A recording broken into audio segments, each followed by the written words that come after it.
Hi everyone, and welcome back to Queen G's Recipes. And today I'm going to be showing you how to make a classic butter cake. Most definitely can be eaten just as it is in a large bundt cake pan or in a large cake pan, like a flat large cake pan. Or you can actually use this recipe in upside down cakes like pineapple, pear, apple, whatever you like. This would be the butter cake recipe to go to. You can also use this recipe to make Boston cream pie cakes, which stay tuned because I will be bringing you that recipe in a few videos. Now, it is a classic, most definitely, and I thought I would share the recipe with you. This recipe will give you 2 9-inch cake pans, but if you only need 1 9-inch cake pan, then you will use half of this recipe. So let's go over the ingredients that we'll be needing here. So here I have 2 3/4 cups of all-purpose flour. I have also added 2½ teaspoons of baking powder and 1/8 teaspoon of salt. If you're using unsalted butter, then you're going to want to use 1/4 teaspoon of salt. Here I have 4 eggs. We're also going to need half a cup of milk plus half a cup of half and half cream. We're also going to be needing 1 tablespoon of vanilla extract. Here I have 2 cups plus 2 tablespoons of sugar, and here we have 1 cup of softened butter at room temperature. So those are the ingredients, and now I'm just going to show you the cake pans. Here I'm using 2 9-inch cake pans, which I have greased and lightly floured as well. You also want to have your oven preheated to 350 degrees Fahrenheit. Okay, so into our mixing bowl here, we are going to add in our softened butter. Mine's a little extra soft, but that's okay. We're also going to add in our sugar. Right. Okay, so now we're going to mix with our paddle attachment until it is a nice light and creamy color, and I'll let you know what it looks like once we get there.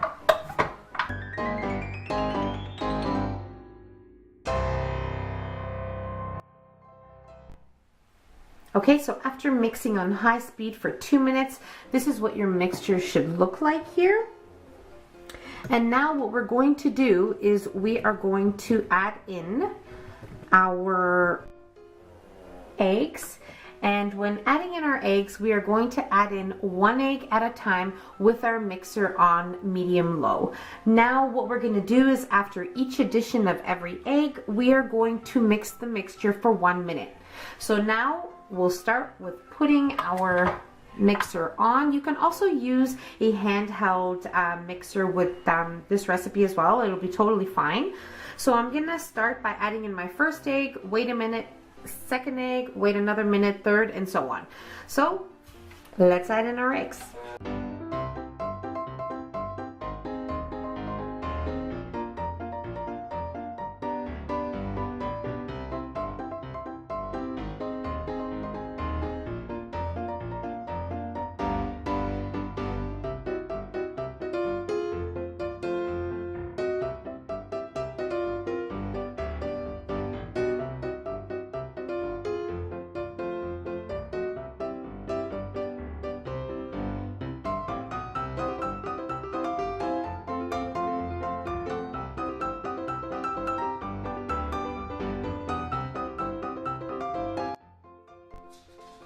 Now, whenever you feel it's necessary, just scrape down the sides of your bowl with a spatula just to make sure everything gets mixed in together and we don't have any ingredients stuck to the sides or bottom of our bowl.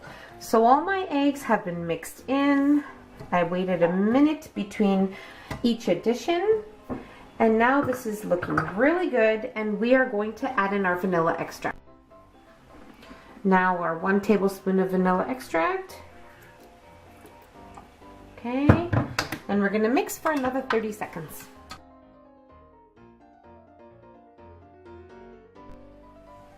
Okay, so after mixing in our vanilla, we are going to add in 1/3 of our dry ingredients. Now what I did was I quickly sifted my dry ingredients into a separate bowl. You want to make sure that all of your dry ingredients are sifted before adding it into your wet mixture. So now I'm going to add in 1/3 of my flour mixture, and I'm going to mix just until incorporated, okay?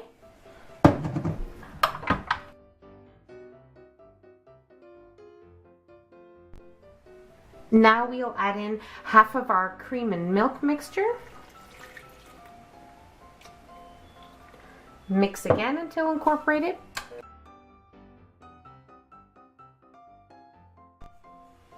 Then we'll add in another 1/3 of our dry ingredients here. Mix again just until mixed together. Now we'll add in our remaining milk and cream mixture, and we'll mix again. Now make sure that you scrape down the sides of your bowl when necessary.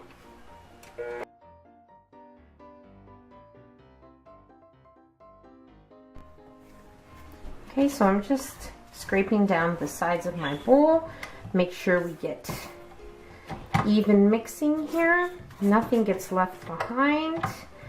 And then we're going to add in our remaining 1/3 of our dry ingredients. And just mix until you see that everything is mixed together and you no longer have any visible flour. And then we're ready to prepare our pans.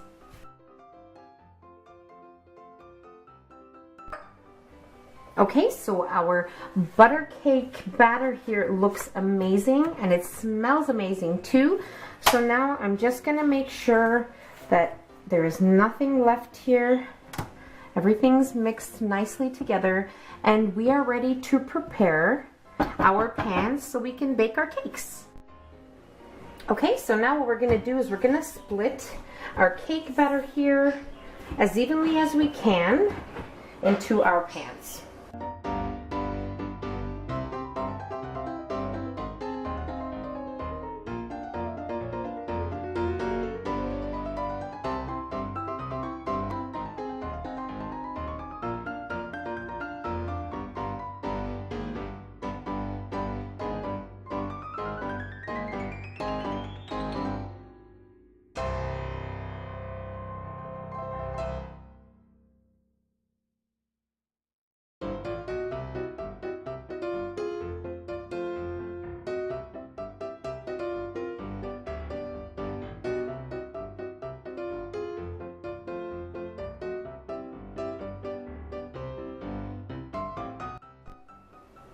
Okay, so now we're ready to bake our cakes at 350 degrees Fahrenheit for about 30 minutes or so, or once you have inserted a toothpick and it comes out clean. Okay, so my cakes baked for exactly 35 minutes. After that, a toothpick came out clean, so we are good to go. So what I have done is I have prepared a cooling rack here. So I placed my 2 cake pans on the cooling rack and I'm going to leave them there for about 15 minutes. After 15 minutes, I'm going to run a butter knife around the edges, make sure the cakes are nice and loose from the pan, and then I'm going to place them directly on the cooling rack. So that's what I'm going to do. So we're going to wait the 15 minutes and then we'll go from there. Now, one more thing, when making these cakes, what you can do is you can place a round piece of parchment paper on the bottom of your pan. You can do that as well, and it'll be even easier to remove. So that's that. Now we're going to wait and then we're going to remove our cakes. Okay, so my cakes have been cooling in the pans on the rack for 15 minutes. And now what I'm going to do is I'm going to gently turn them on a piece of parchment paper because they are still a little bit hot. And we'll place them back on our rack to be completely cool. So you want to make sure that your cakes are always completely cool before adding any fillings or anything inside of them. So my rack here isn't very big. So what I'm gonna do, what I did was I placed some parchment paper just so nothing falls over and my cake doesn't break. But it is a good idea to place it on a bigger cooling rack. As you can see, look at this beautiful, gorgeous cake. So now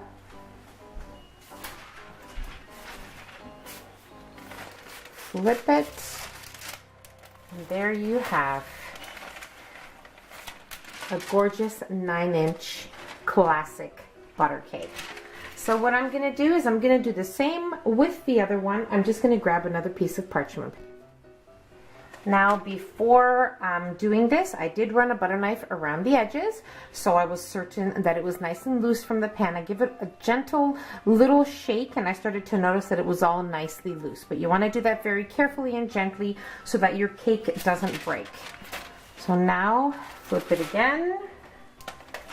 Okay, gorgeous cake again here. Back on another piece of parchment.